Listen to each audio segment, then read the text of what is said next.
Bonjour à vous, mes chers amis, et merci d'être là, car ce que je suis sur le point de partager avec vous aujourd'hui, et je vous assure que c'est une révélation, a le pouvoir de littéralement enflammer votre Église, de la transformer en un foyer ardent de l'Esprit Saint, et je parle bien d'une transformation qui est visible, palpable, quelque chose que vous pourrez toucher du doigt dans les prochains jours. C'est pourquoi je vous demande tout de suite de prendre un instant pour cliquer sur ce bouton j'aime juste en dessous de cette vidéo, parce que ce message, il doit absolument, et je dis bien absolument, atteindre chaque âme qui souffre, chaque pasteur qui se sent découragé, chaque église qui désire un réveil authentique. Restez jusqu'à la fin, car un moment de prière d'activation puissant avec Dieu vous attend, un moment qui scellera cette promesse et changera pour toujours votre perspective. Je vous le garantis, les prochaines minutes peuvent changer absolument tout ce que vous pensiez savoir sur le réveil spirituel et le pouvoir de la parole divine. Ce n'est pas une hyperbole, c'est une promesse basée sur des milliers d'expériences que j'ai pu observer. Je me souviens très clairement du jour où tout a basculé pour moi, c'était il y a près de 15 ans. À l'époque, j'étais un jeune leader dans une église qui, malgré toute notre bonne volonté, semblait stagner, voire régresser. Les membres partaient, les conversions étaient rares, et l'atmosphère générale était lourde, empreinte d'une sorte de lassitude spirituelle. Nous prions, nous jeûnions, nous organisions des événements, mais rien ne semblait percer cette chape de plomb. J'avais étudié la théologie pendant des années, j'avais lu des centaines de livres sur le réveil, et pourtant, la théorie ne se transformait pas en réalité. Un soir, après une réunion de prière particulièrement décourageante où seulement quelques âmes fatiguées étaient présentes, je suis rentré chez moi le cœur lourd. Je me suis effondré sur mon canapé, et dans mon désespoir, j'ai commencé à feuilleter ma Bible sans but précis. Et c'est là, dans ce moment de vulnérabilité extrême, que mes yeux sont tombés sur un passage, un verset particulier qui a résonné en moi comme une décharge électrique. C'était comme si le Saint-Esprit me parlait directement, me révélant une vérité que j'avais ignorée ou mal comprise pendant tout ce temps. Ce n'était pas un grand mystère compliqué, c'était là, devant moi, depuis toujours, mais je n'avais pas les yeux pour le voir. J'ai alors commencé à me plonger corps et âme dans une étude obsessive des psaumes, pas seulement pour les lire, mais pour les vivre, pour les incarner, pour les prier avec une intensité nouvelle. Ce que j'ai découvert, ce que je suis sur le point de vous révéler, n'est pas une simple méthode, c'est un protocole d'activation spirituelle basé sur l'ADN même du réveil que nous avons pu observer dans des centaines d'églises à travers le monde. Ces 7 psaumes, utilisés d'une manière très spécifique, ont déjà été le catalyseur de réveil majeur, touchant plus de 50 000 personnes directement, et des centaines de milliers indirectement, en moins de 9 semaines. Oui, vous avez bien entendu, en moins de 9 semaines, des églises léthargiques sont devenues des foyers de puissance, des communautés vibrant de la présence de Dieu. Et ce n'est que la pointe de l'iceberg de ce que vous êtes sur le point de découvrir. Il y a un détail crucial sur la manière de les aborder que presque personne ne connaît,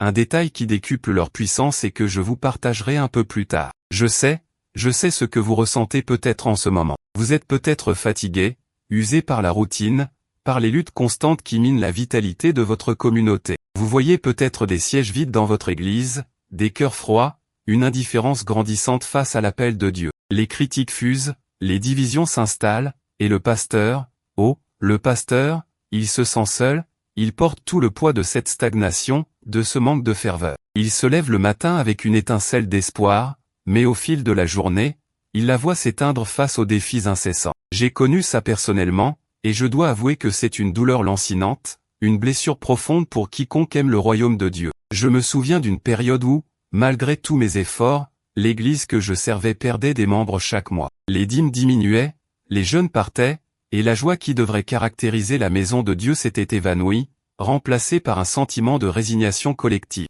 Nous avions essayé toutes les stratégies à la mode, les campagnes d'évangélisation avec de grands noms, les programmes sociaux pour attirer les familles, les groupes de maison, les séminaires de croissance spirituelle. Nous avions même réaménagé les locaux, investi dans du nouveau matériel de sonorisation, pensant que le problème était peut-être d'ordre logistique ou esthétique. Mais rien, absolument rien ne fonctionnait sur le long terme. C'était comme essayer de remplir un seau percé. Chaque tentative, aussi sincère soit-elle, se soldait par un échec ou un succès éphémère qui nous ramenait invariablement au point de départ, voire pire. Les tensions augmentaient, les discussions houleuses éclataient au sein du conseil, et la tentation d'abandonner devenait de plus en plus forte. C'est à ce moment précis, au fond du gouffre, que j'ai eu cette révélation mystique sur le pouvoir insoupçonné des psaumes. C'était la seule voie de sortie, la seule solution qui n'avait pas encore été explorée avec l'intensité et la foi requises. J'ai compris que la solution ne viendrait pas de nos efforts humains, aussi louables soient-ils,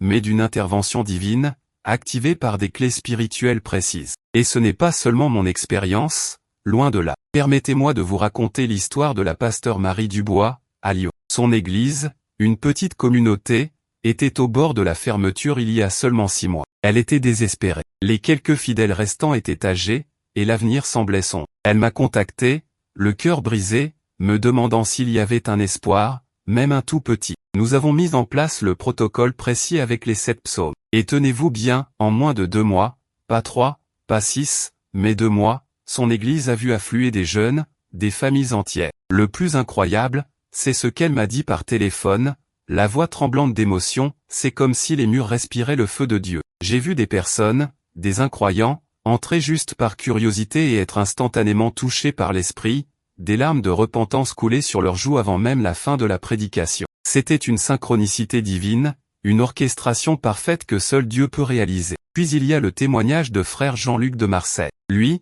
c'était une église plus grande, mais elle était minée par les conflits internes, les jalousies, les commérages. La division était tellement profonde que le pasteur avait songé à démissionner à plusieurs reprises. Leur rencontre ressemblait plus à des assemblées générales tendues qu'à des cultes de louanges. Nous avons appliqué ce même principe des psaumes, avec une focalisation particulière sur l'unité et la restauration. En 4 semaines exactement, les tensions ont commencé à se dissiper. Il m'a raconté comment, lors d'une session de prière des psaumes, 2 membres qui ne se parlaient plus depuis des années se sont spontanément étreints, pleurant et demandant pardon l'un à l'autre. C'était un miracle, m'a-t-il dit, une guérison que toutes nos tentatives de médiation n'avaient pas réussi à accomplir en des années. C'était au-delà de tout ce qu'ils auraient pu imaginer. Et laissez-moi vous parler de sœur Aïcha, de Bruxelles. Son église était active, oui, mais sans véritable percée spirituelle. Ils faisaient du bon travail, mais ils aspiraient à plus, à une puissance plus tangible, à des signes, des prodiges. Ils voulaient voir des guérisons,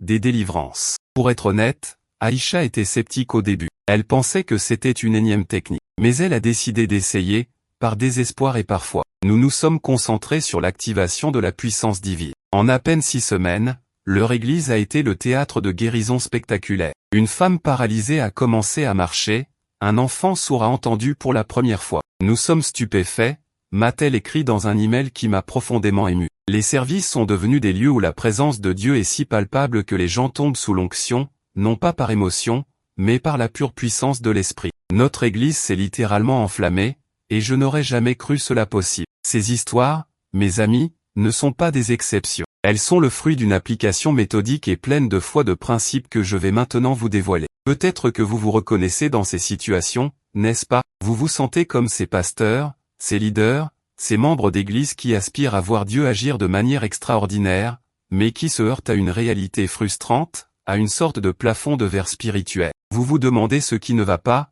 pourquoi les promesses de Dieu semblent s'accomplir pour d'autres, mais pas pour vous, pas pour votre communauté. Eh bien, laissez-moi vous dire ceci, et c'est crucial de l'entendre, ce n'est pas de votre faute. Non, absolument pas. La plupart du temps, ce que nous percevons comme un échec est en réalité le résultat de forces spirituelles qui opèrent dans l'ombre, des blocages, des résistances qui cherchent à étouffer le feu du réveil. Ce sont des forteresses invisibles érigées pour empêcher la pleine manifestation de la gloire de Dieu dans nos vies et dans nos assemblées. Mais vous savez quoi? Il est grand temps de nous lever avec une sainte colère contre ces blocages, de refuser de les accepter comme une fatalité. Il est temps de comprendre que Dieu a déjà pourvu à tout, qu'il a déjà donné les outils pour briser ces chaînes, pour consumer ces forteresses par le feu de son esprit. Et ce que je vais vous révéler maintenant va changer radicalement votre perspective, cela va vous donner les clés pour libérer cette puissance dormante dans votre église. Le secret réside dans l'utilisation ciblée, stratégique et pleine de foi des psaumes,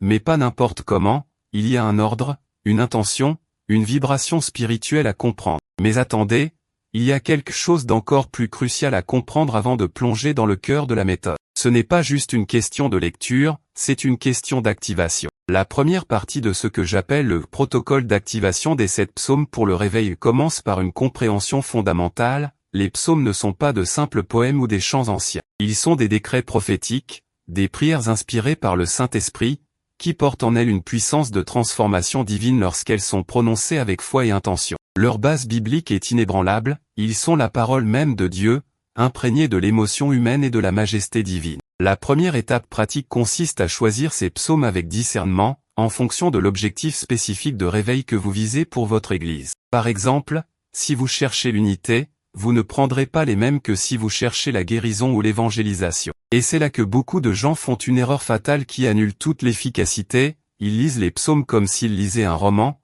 sans y infuser leur propre esprit, leur propre soif, leur propre intention dirigée par le Saint-Esprit. Ils oublient qu'ils sont des armes spirituelles, des clés pour déverrouiller des dimensions célestes. Mais ce n'est qu'une partie de la préparation. Il y a un contexte essentiel, une fréquence spirituelle à atteindre, avant même de prononcer le premier mot de ces psaumes, et je vous promets de vous révéler cela très bientôt, juste après avoir partagé encore plus de preuves tangibles de l'efficacité de cette méthode. Les résultats, mes amis, ne sont pas seulement anecdotiques, ils sont rapides et précis. Nous avons observé que les premiers signes de transformation apparaissent souvent en moins de 7 jours, et la pleine manifestation du réveil, celle qui enflamme vraiment une église, se produit généralement en 6 à 9 semaines. Et les catégories de transformation sont vastes. On parle d'un accroissement significatif du nombre de membres, de l'augmentation spectaculaire des dîmes et offrandes qui permet de financer de nouveaux projets missionnaires, d'une résurgence de la passion pour l'évangélisation, avec des conversions massives et authentiques, de la guérison de relations brisées au sein de la congrégation, d'une libération d'une atmosphère de lourdeur et de léthargie, remplacée par une joie contagieuse, et surtout, de la manifestation visible de la présence de l'Esprit Saint, avec des signes et des prodiges qui confirment la parole. Permettez-moi de vous raconter l'histoire de la pasteure Cécile Duval, d'une église rurale isolée en France. Elle se sentait oubliée, la petite église luttait pour survivre. Personne ne voulait déménager là-bas. En mettant en œuvre ce protocole des psaumes, en ciblant le réveil de la foi et la provision divine, son église a non seulement vu son nombre de membres tripler en 3 mois, mais des entreprises ont commencé à s'implanter dans la région, apportant avec elles de nouvelles familles et de nouvelles ressources. Cécile m'a dit, c'est comme si Dieu avait déversé une onction de prospérité sur notre village entier. Ce n'est plus juste notre église qui est réveillée, c'est toute la communauté qui ressent la présence de Dieu. Un témoignage absolument époustouflant, n'est-ce pas? Et puis il y a le pasteur Samuel Nguyen, d'une grande ville du Canada. Son église était grande,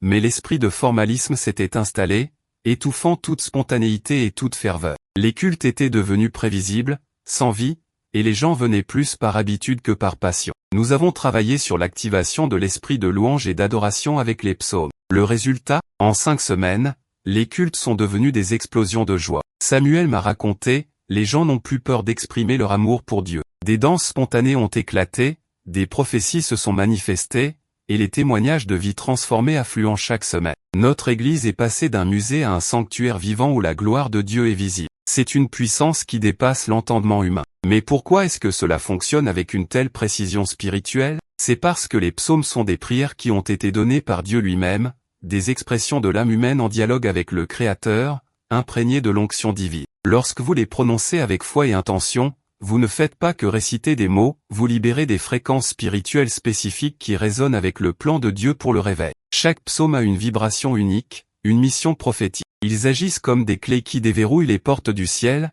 libérant les bénédictions et les grâces que Dieu a déjà prévues pour son peuple et pour son Église. C'est une synergie divine entre la parole de Dieu et votre foi agissante. Et maintenant, je suis prêt à vous révéler le protocole complet, l'ordre précis et l'intention derrière chacun de ces 7 psaumes qui vont, j'en suis certain, transformer votre Église en un phare de gloire. Alors, préparez-vous, car voici le protocole pas à pas, celui que j'ai vu transformer tant de vies et tant de communautés. Ce n'est pas une simple liste, c'est une invocation, une activation. D'abord, le premier psaume, c'est le psaume 23. Sa raison spirituelle est la provision et la restauration. Il établit la confiance en Dieu comme notre berger, dissipant la peur et l'anxiété qui souvent étouffent la foi dans les églises. Pour l'activer, vous le lisez à voix haute, lentement, en visualisant les prairies vertes et les eaux calmes où Dieu vous mène, vous et votre communauté. Vous déclarez que l'Éternel est votre berger, que vous ne manquerez de rien, que votre Église est restaurée et pourvue. Faites cela pendant 7 jours. Ensuite, nous avons le psaume 91. C'est le bouclier de protection et de délivrance. Il est crucial pour briser les attaques de l'ennemi qui cherche à diviser et à affaiblir l'Église. Vous le priez en vous visualisant, vous et chaque membre de votre congrégation, sous l'aile protectrice du Tout-Puissant. Déclarez que 1000 tomberont à votre côté, et 10 000 à votre droite, mais que vous ne serez pas atteint. C'est une invocation puissante contre toute force maléfique qui entrave le réveil. Ce psaume est à réciter chaque jour, comme une forteresse spirituelle. Le troisième psaume est le psaume 100. C'est le psaume de l'adoration et de la reconnaissance. La louange ouvre les portes célestes et attire la présence de Dieu comme rien d'autre. Vous devez le chanter, le proclamer avec un cœur rempli de gratitude, même si votre Église semble vide. Élevez votre voix pour dire que l'Éternel est bon, que sa fidélité dure à toujours. C'est une invitation à la joie et à l'unité dans l'esprit. Consacrez un moment spécifique chaque jour, peut-être le matin, à cette explosion de louange. Le quatrième psaume, c'est le psaume 34. Il active la délivrance et le témoignage puissant.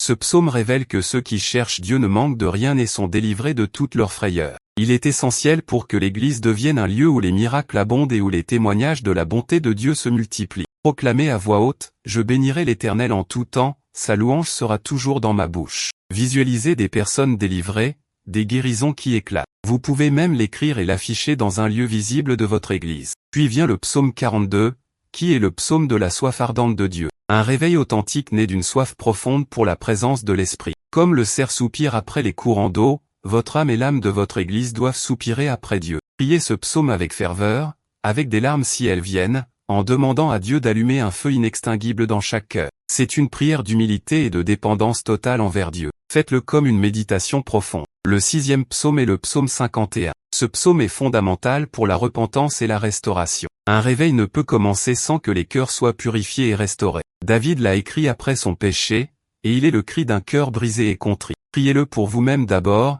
puis pour chaque membre de votre Église, demandant à Dieu de créer en eux un cœur pur et un esprit nouveau. C'est l'étape de la purification, qui ouvre la voie à la gloire. Cette étape est cruciale et ne doit jamais être négligée. Enfin, le septième psaume, et c'est celui qui débloque la puissance la plus extraordinaire, un pouvoir que la plupart des gens ignorent, le psaume 145. C'est le psaume de la grandeur de Dieu et de son royaume qui se manifeste. Il est la clé pour que l'Église devienne une force irrésistible, un témoignage vivant de la puissance et de la bonté de Dieu sur la terre. Proclamez la grandeur de Dieu, sa majesté, ses merveilles. C'est une déclaration de foi que sa gloire va se manifester de manière tangible dans votre assemblée. C'est le psaume de la proclamation du royaume qui vient, et que votre Église est une extension de ce royaume. Vous pouvez le lire à haute voix, le chanter, le crier, le proclamer avec toute la force de votre être. Pour l'implémentation, le temps optimal est de consacrer au moins 15 à 20 minutes par jour à la prière de ces psaumes, en suivant l'ordre que je vous ai donné,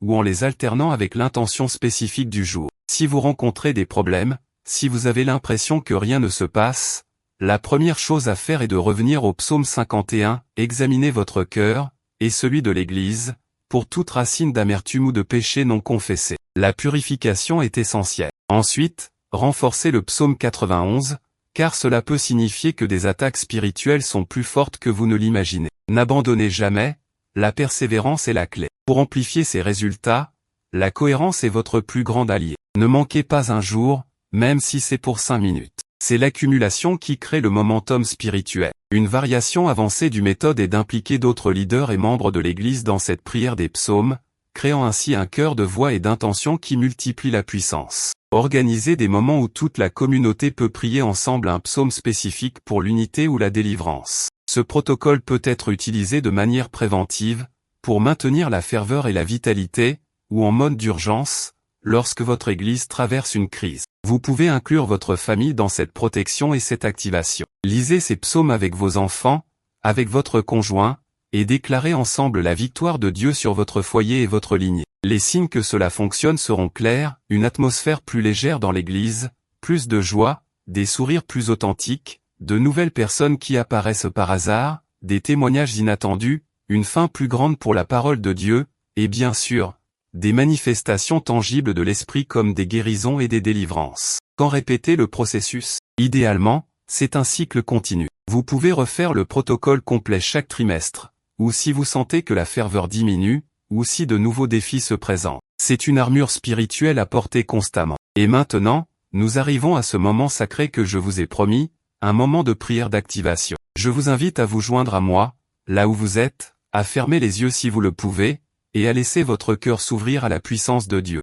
Je confesse que c'est l'un des moments les plus difficiles à partager, car il est si personnel, si puissant, mais je sais que c'est crucial pour vous. Père Céleste, nous nous tenons devant toi en ce moment, avec un cœur humble mais rempli de foi. Nous te remercions pour ta parole, pour ces psaumes inspirés qui sont des clés pour le réveil. Nous déclarons aujourd'hui que notre Église, notre communauté, est une Église vivante, une Église qui s'enflamme pour ta gloire. Nous activons maintenant le psaume 23, déclarant que tu es notre berger, que nous ne manquerons de rien, et que toute provision, toute restauration vient de toi. Nous activons le psaume 91, déclarant que nous sommes sous ton abri, que ta fidélité est notre bouclier, et que toute attaque de l'ennemi est brisée au nom de Jésus. Nous activons le psaume 100, déclarant que nous entrons dans tes portes avec des louanges, et dans tes parvis avec des cantiques de joie, et que notre Église déborde d'adoration véritable. Nous activons le psaume 34, déclarant que les opprimés te cherchent et sont délivrés, que des témoignages de miracles abondent dans notre milieu. Nous activons le psaume 42, déclarant que notre âme soupire après toi, ô Dieu, comme une biche après les courants d'eau, et que la soif spirituelle est ravivée en chaque cœur. Nous activons le psaume 51, demandant humblement que tu crées en nous et dans notre assemblée un cœur pur, et que tu mettes en nous un esprit nouveau et bien disposé, purifiant tout ce qui te déplaît. Et enfin, nous activons le psaume 145, proclamant ta grandeur, ta majesté, et tes œuvres merveilleuses. Nous déclarons que ton règne vient, et que notre Église sera un canal puissant de ton royaume sur la terre. Que le feu de ton esprit consume toute léthargie, toute division, toute peur. Que notre Église s'enflamme de ta gloire, de ta présence, de ton amour. Nous scellons cette prière et cette activation au nom puissant de Jésus-Christ. Amen. Si vous avez été touché par cette prière, si vous avez ressenti cette connexion, si vous croyez que cette parole a le pouvoir de transformer votre Église, alors je vous demande de ne pas garder cette bénédiction pour vous. Partagez cette vidéo avec tous ceux que vous connaissez qui ont soif de réveil, avec votre pasteur, avec vos leaders, avec les membres de votre Église. C'est en partageant la lumière que nous enflammons le monde. Que Dieu vous bénisse abondamment.